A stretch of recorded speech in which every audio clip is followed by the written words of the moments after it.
Now, let's start out with the scenario of what this major is. This major isn't one where like one's a giant favourite, one's a massive underdog. This isn't a major where it's like, oh man, so much inexperience on one team, like can they get it together? But here's the thing, there are some very obvious storylines that immediately jump off the page. If you're Na'Vi, they are trying to go back to back. They are the reigning major champions. But here's the thing, look at the way they're doing it this time. Last time, they generally crashed past people and even won the close games, and they didn't lose a map. And obviously that team just won every LAN that they went to basically throughout that part of the year. Then you come to this year, it's been a lot much more of a grind. They haven't won LANs this year. This would actually be the big one. It'd be the biggest, and potentially it could even still maybe reclaim that narrative about having a Na'Vi era, right? Maybe not if this lineup breaks up. Sure, people might be generous and say the asterisk is because of the whole situation outside of the game that's affecting both sets of players. Yeah, I could see the argument being made. I guess it depends how impressively they win this major. I think a lot of people might get hyped up on the track on the whole narrative and the fact that their form's amazing coming into the final now. There's also the fact of that because we're hearing rumours, certain players who are some of the Russian ones may not ever play for Na'Vi again, or this may be their sort of exit from the team. The obvious one being Electronic, who quite frankly saved their major run, is the reason I think they're even in this final. I think they would have gone out against Heroic in the quarterfinals otherwise. What a phenomenal, legendary performance by him. One of the monster LAN players and a guy who turns up in big games. So there's plenty of legacies on the line here, narratives that can be set in stone or that can be left to just float away and suddenly evaporate. Then if you go to the FaZe Clan side of things, as I said, it's only the second ever FaZe Clan major final with all that money spent in CSGO, and it's only the second of Carrigan's career, despite the fact he's been in like the semi-finals now something like 7 times. This is his first final was Boston Major. This is his second final overall in his whole career. And obviously, last one, he was 1 round away from winning. Didn't happen. Will he win this time? He is 32 years old. He is the greatest IGL. Existence was the debatable one in the past, but now he's the greatest IGL never to have won a major.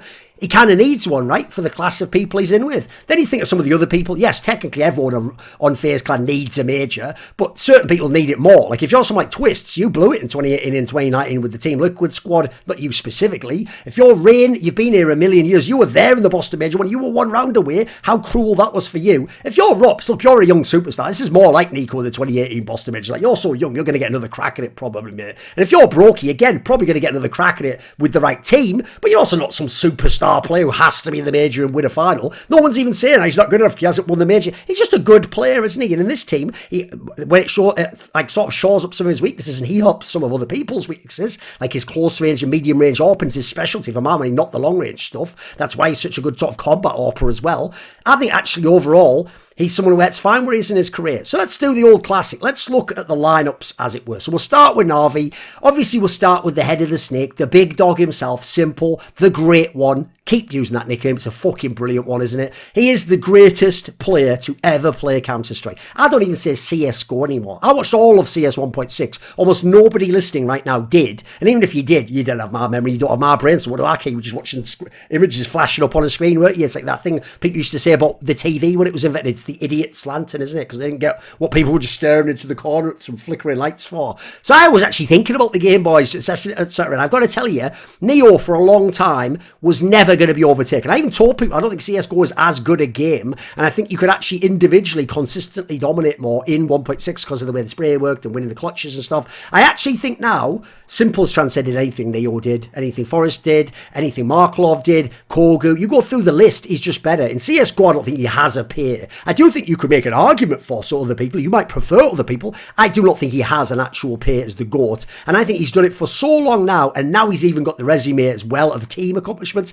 I think he is the greatest player to ever play Counter-Strike. I'm off CSGO. I'm already on the level where I'm comparing him with Faker and Flash and Daigo and Rafa and Sight and all the greatest players ever, and I think he's the best of them all. If I had to stop right now and say, then again, he plays the team game, it's hard to judge him against the likes of Flash and the 1v1 players, right? That's for another video. Then, obviously, you have to ask yourself, oh, wow, the greatest player, always amazing at majors, by the way. What an unbelievable record of performances he's had after all of them. He had one of the craziest ever last time, breaking all the records in the final. You might think to yourself, he wasn't doing that well in the rest of this tournament though, right? He was still the best player in the world coming into the tournament, but overall, listen, in the series he got eliminated in other tournaments, he'd have some off games. Overall, in this tournament, he was getting a little bit dodgy. Like I said before, it was Electronic that won the quarterfinals for them. Tell you what, Semi-finals, Simple absolutely woke up, and he had some big moments in that quarters, a couple here and there to win them some key rounds. So I actually think he went from 13th before the semis ranked player. He's number 1 ranked player now. You have to say he's the best player in the tournament. He is probably the person who, if Na'Vi win, will win the MVP and will go back-to-back in finals MVPs. Now, what I think's so interesting about this is, normally, you start there, and if he's in super-duper form, the other team's already in deep, deep shit, and what are they possibly going to do? How are they going to counter it? We'll get to that soon, right? Then you've got the aforementioned Electronic. Electronic at the moment isn't even the main second star, isn't even the main star in Na'Vi. It's actually Bit that's been doing insanely. Him and Simple, I think they're actually the top 2 ranked rated players in the whole tournament. Yes, Simple and Bit are the top 2 rated players in the whole tournament. And then you've got a FaZe player coming up later that I'll talk about. Now, with those trio, though, they don't need all 3 at once. The firepower's so crazy. If even 2 turn up big time to a game, you are in real trouble unless you are a very, very rare special type of team, which I actually think FaZe bizarrely is and can withstand it. Every other team is too much. And if all 3 ever get going, not even all at the same time, like super duper power, just have a good game, you see Na'Vi blow people off the server. You see them have CT sides no one could do anything against. You see them do the most abusive force buys and win anyway. And you just think, what can you possibly do? That Na'Vi, luckily, hasn't shown up that much at this major. That was more the last major, quite frankly. Then you go along, you've got Perfecto. He was fragging really well early on. Obviously, Perfecto's specialties that win clutches. I will say, I don't think he has been as like, super clutch as he was in the latter part of last year, where he was like the Russian Zipniks, when Zipniks was good. Then for Boomich, I've seen Boomich have some issues. I think overall, I don't think he's been as good overall. I do think he's been affected by some out of the game stuff. I think his calling's been a little bit off. With all that said, they're still such a great squad. I do think Blade is a phenomenal coach. I think they actually are a very, very strong team. If they were playing any other opponent in this final, I would snap your hand off to take Na'Vi, and I would say Na'Vi will win this tournament. But the problem is, it's the guys on the other side of the server, the FaZe Clan. I genuinely think this is the best team in the world. I actually think like less firepower, less of a star. There's a whole bunch of angles you can go with. But let's start out, okay. I'm going to say first and foremost, when I watch them play overall FaZe Clan, you have to go with the player they recruited as their best player. I think Rops is their best player. He can do everything. He can multi-frag. He can win you clutches. He can just AWP sometimes. He's got great pistols. The guy just seems like a monster. He goes at his own pace. It even seems like they feel like he's the superstar player on their team. Now, his numbers aren't as crazy. He's not a hard carry in that sense of like every game like Nico and Simple back in the day and Zwu and all that jazz. No. But he's very good. And what's cool about this team, as you know, is the trio stars they have is more like a trio collectively. The Na'Vi ones is more like they go off and let's see who's going off and let's ride that horse as it were and hope another one wakes up if we're not winning yet. So I think if you look at this team, then I actually go to Twists. I think his aim is bonkers and allows certain like entry scenarios that are just nuts. In clutches, he is actually ridiculous. He wins clutches I do not think anyone else could win almost, except the Simples of the world and Nikos. If his crosshair is anywhere close to them in clutch scenarios, I just think he's getting the kill. He's going to tap this guy, double cut that guy, spin 40 degrees and kill that guy. Like, this guy is so unbelievable. And this team, he is truly unleashed and free. Then, obviously, you've got Rain, the ultimate soldier, the guy who will entry, the guy who will play supportive side, the guy who will play a shit site if you want him to, the guy who'll throw the flashes for you. But you know what? At this tournament, my lord, boys, he is not only leading a whole bunch of stats in terms of like what he's able to do, he is the 5th ranked player in the whole tournament and his opening kill stats are crazy. This guy is playing in arguably like career form, and at the moment obviously he was the guy who wasn't there when JKS won IEM Katowice with them in the final and he did not win a major. He's been in this team the whole time. What a sick story that would be, right? Then let's go to the last man, which is, of course, Carrigan. Now, I do think he is one of the greatest IGLs of all time. For me, he was top 2. I think, actually, you can make a case he's the GOAT. I'm going to have to really sit down because I'd have to give that a lot of due diligence before I can really decide between them. Winning this major would be a great way to start the discussion, though. And I think winning this major would be so much harder than any other major any other team ever won because you're doing it with a team where minus Twists, everyone is speaking second language English, and therefore you don't have any of the same culture, background, even comms in theory not going to be as intricate and subtle as like a Danish team, Brazilian team, whatever, the young Russian team, whatever angle it may indeed be. But I think Carrigan is a phenomenal IGL. He's trying to do it the hard way, but he's finally got the team that can really do it, that has the cohesion normally these second language English speaking teams don't have. And I think even though he's 32 years old, in his line of business, because he can still like do enough in terms of when he entries, I think this guy actually, his brain is just unreal for Counter-Strike. And I think he's taken the blows of the hard times he didn't win, and he seems like he's just taken them internally, and it's like when Astralis turned the corner and just started winning, and suddenly they were the clutch ones, suddenly they were the ones that put it on the opponent. Then also, you've got to say, he has one of the most amazing mid-round calling styles ever, fantastically consistent, and just coming up with the right call over and over again, conditioning the opponent, and then finally, if he has the veto, and he will take liberties, he will fuck with you, he will threaten to fuck with you, and that means you can't always know that you've got to prep this, you have to prep more, you might end up picking something weird that's not that good, but you haven't prepped for it. Oh, there's so many angles he can sort of throw you off, and sometimes will. So the interesting thing for me is, with those being the lineups, let's talk now a little bit about those teams overall though, because if you were to contrast them, here's the problem. Na'Vi has the individuals, and sometimes on CT side, I feel like they're getting back into the monster form where you just can't stop them. On the T side, I don't feel like they're as consistent as they were last year though, the same beast that could not be killed on that scenario and had monster T-sides. They're just good now. I actually think a mixture of Rain entering and the way FaZe is being played, I think actually FaZe is the better team and has the better structure and fits together better in a fabulous way. So the cool thing is, in strengths, the firepower goes over to Na'Vi. They have the better individual player, better maybe even 2 or 3 players, depending on where you count Rops overall. But I think this is the difference.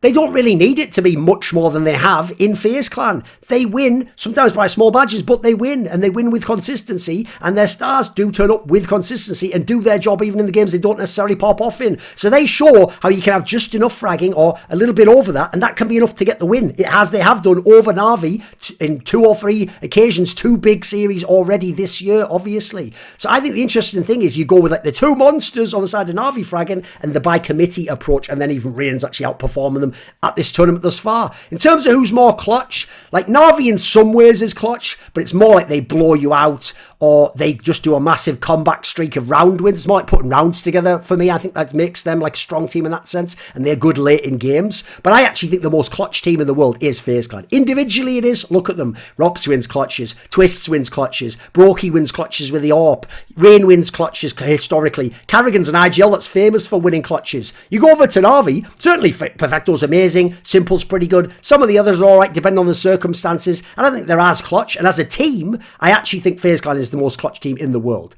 Like this team, I know the Carrigan teams of the past, especially because of the Boston Major and the old TSM Astralis lineups, the tradition goes like, they choke in the big game, or like they can't get it over the line, or OT games or 14-14 are too scary for them. It's the opposite with this team. I think that narrative is so out of date and whack, and I would just say go watch these games. Not only does this team win the 14-14 games and win on the opponent's map in close games, they win the overtime games and the multiple overtime games, and they never give up. So if they're down 6 or 8 or 10 rounds, if they get a couple of rounds, they seem to believe. They start doing what they need to do, and they climb their way back into games. I actually hope low-key we can see like a game of Nuke where both of them just have monster CT sides and hold the whole way. I think that would be so thrilling. Maybe the same for a Mirage, for example. So I think actually the interesting detail is I would actually give the edge of being clutch and as a team and individually over to the side of FaZe Clan. So that can make up for some of the fragging, that can make up for that you haven't won yet overall. Tactically, I actually think Na'Vi has pretty good tactics for the players they have, but I don't think their IGL's the best tactical IGL. So I think Blade does a good job as a coach.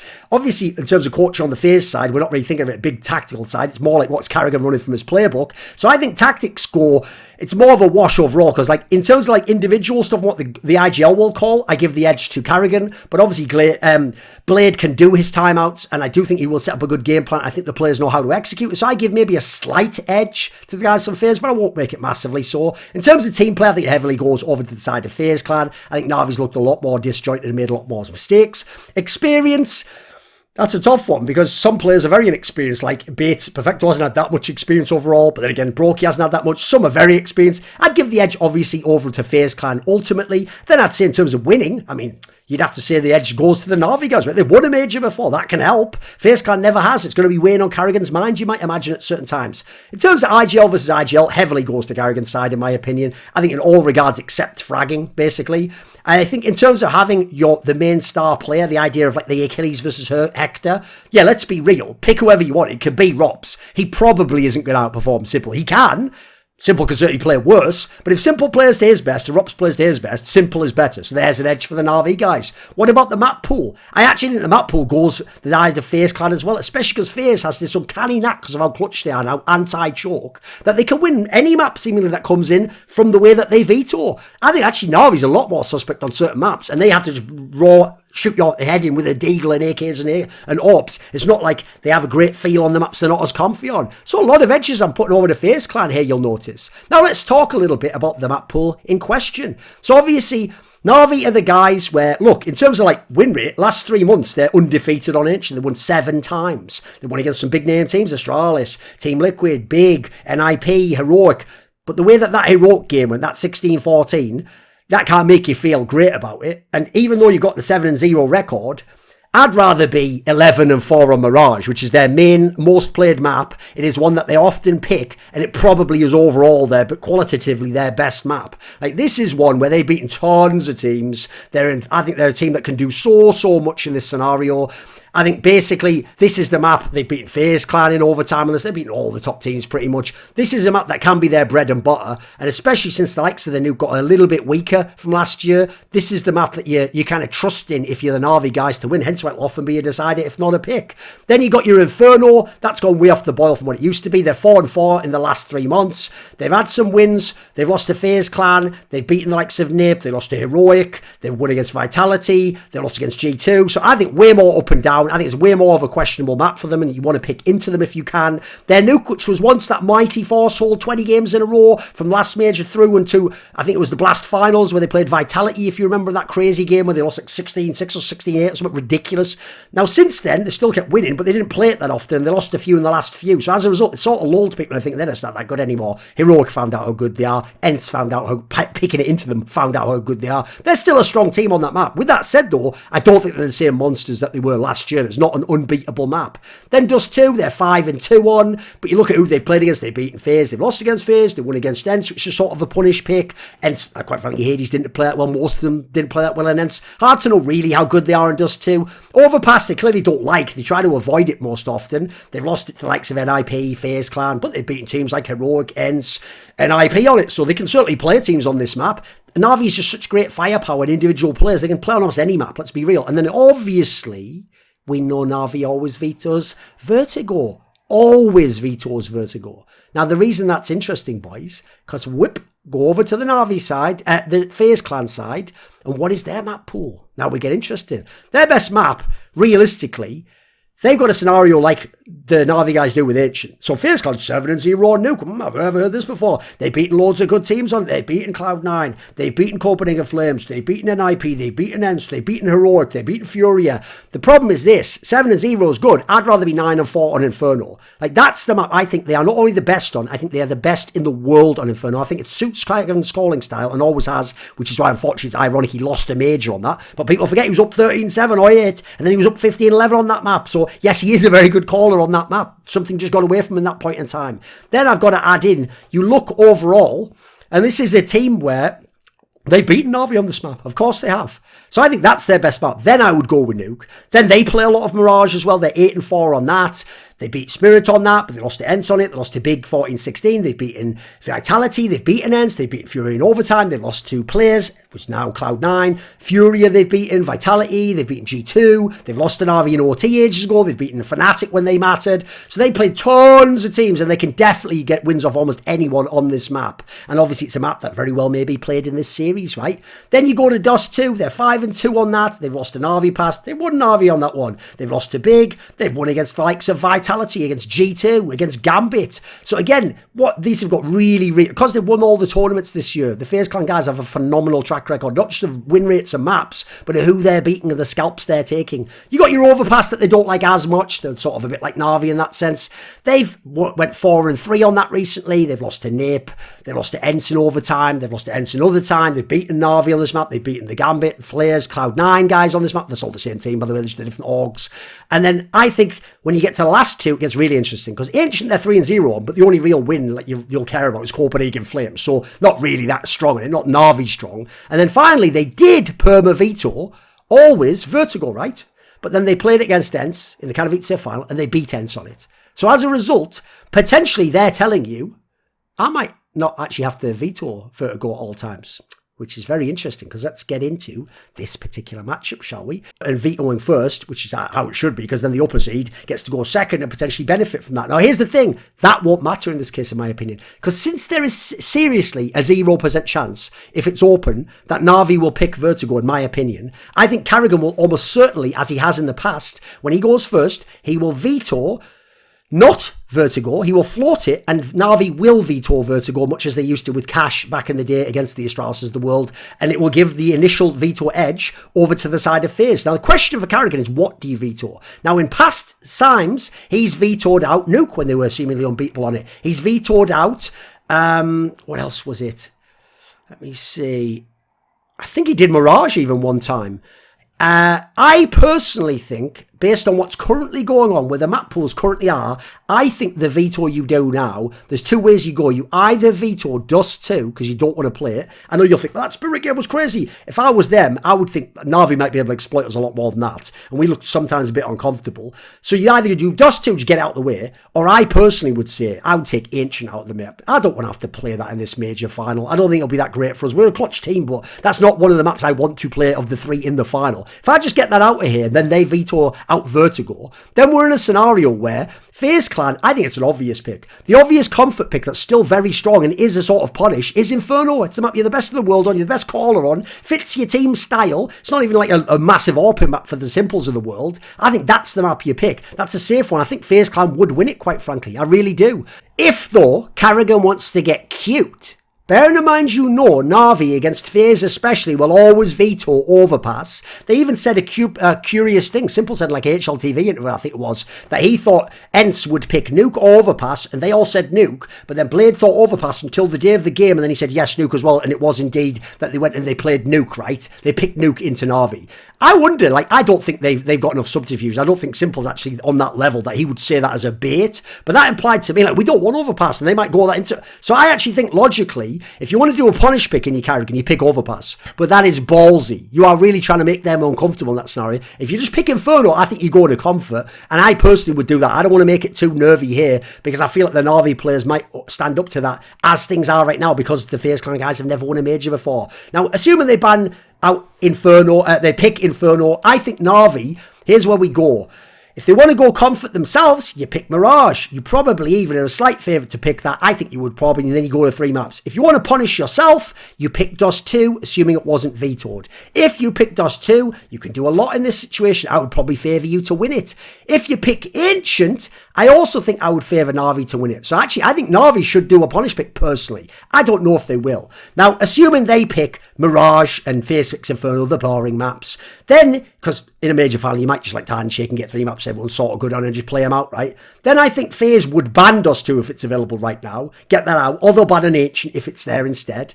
I think you leave Na'Vi to ban Overpass. You make sure that's available at the end if you haven't picked it yourself, which means they will let Nuke be the decider, or if the Mirage is there, be a decider. And those are maps you wanted anyway if you're the guys from FaZe Clan. So that way you're really comfortable on all the maps you play in this tournament, unless Na'Vi punish pick. So that's the thing. Na'Vi might just play out as normal. They might just go, right, we think we're better. And I think that would play into FaZe's hands. I think FaZe is the better team overall with better cohesion. So the interesting thing is, I think it's all about what the FaZe...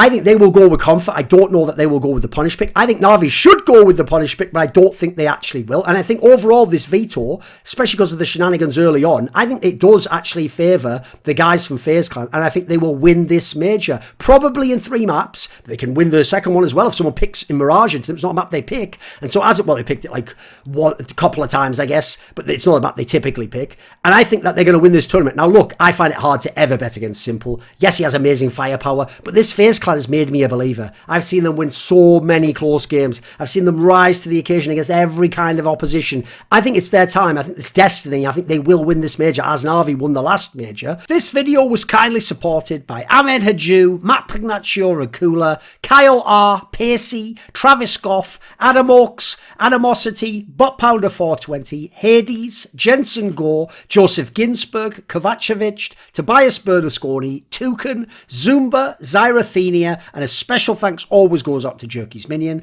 Would you like to find out who upcoming guests are going to be? Maybe even suggest them on the topic for my content. Maybe you want to appear in one of those lengthy esports discussions with me, or ask me a question for my video AMA. Well, if these perks, or indeed any of the others available, intrigue you, then join the Screw Illuminati today. Put the money where your mouth is. Where? In the description box below, and the Patreon link.